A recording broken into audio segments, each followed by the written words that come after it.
बिस्मिल्लाहिर्रहमानिर्रहीम। अस्सलाम वालेकुम प्यारे प्यारे व्यूवर्स, क्या हाल चाल है, कैसे हैं आप लोग। तो आज हम आपके लिए लाए हैं दुम्बे की चरसी कढ़ाई और दुम्बे का गोश्त लिया गया बिल्कुल फ्रेश 1 kg दुम्बे का गोश्त है और उसके अंदर मैंने ये 1 पाव यानी 250 ग्राम मैंने इसके अंदर चर्बी ली है। चर्बी का होना लाजमी है वरना टेस्ट नहीं आता। इसके अलावा इसमें 3 अदर टमाटर डालेंगे। तो जल्दी से आते हैं रेसिपी की। सबसे पहले हम इसमें डालेंगे कुकर में ऑयल 4 to 6 टेबल स्पून। ज्यादा ऑयल नहीं डालूंगी क्योंकि चर्बी है। और हम इसमें डालेंगे लहसुन अदरक और ग्रीन चिली का मिक्स पेस्ट बनाती हूँ 2 टेबल स्पून। देंगे हल्की सी भुनाई, साथ ही इसमें दुम्बे का गोश्त डाल दें और अब इसकी करते हैं भुनाई।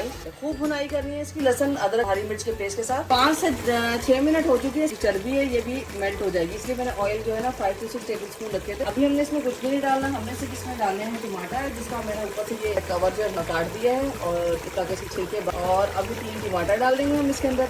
कुछ भी नहीं डालना, 1 कप पानी और 15 मिनट के लिए इसको रख देंगे पकने के लिए। बहुत आसान होती है, बहुत टेस्टी होती है दुम्बे की चरसी कढ़ाई।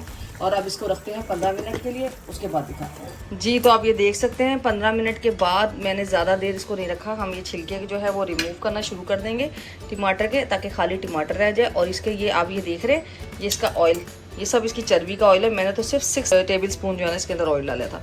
तो अब इन छिलकों को हम रिमूव करके सबको अच्छे तरीके से हटा देंगे ताकि कोई छिलका जो है वो कढ़ाई में ना रहे। और अब हम इनको कढ़ाई में निकालेंगे और इसकी करेंगे भुनाई। अभी तक हमने सिर्फ इसमें लहसुन अदरक डाला था और कुछ भी नहीं डाला। अब हम इसमें डालेंगे नमक और अगर आप स्पाइस चाहते हैं तो ब्लैक पेपर और ग्रीन चिली। तो इसके अलावा हम इसमें डालेंगे ब्लैक पेपर 1 टीस्पून, ये भी ऑप्शनल है। सॉल्ट मैंने अभी तक नहीं डाला था, इसमें डालेंगे 2 टीस्पून। इसकी कर देंगे हम भुनाई स्टार्ट।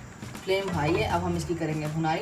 इसमें लगेंगे 10 से 15 मिनट। जी व्यूअर्स, तो ये देखें जो कढ़ाई है वो बिल्कुल रेडी होगी, अच्छे तरीके से भून चुकी है। हरी मिर्च और टमाटर बिल्कुल भी इसमें नजर नहीं आ रहा है। तो अब हम आते हैं जल्दी से इसकी सर्विंग की तरफ।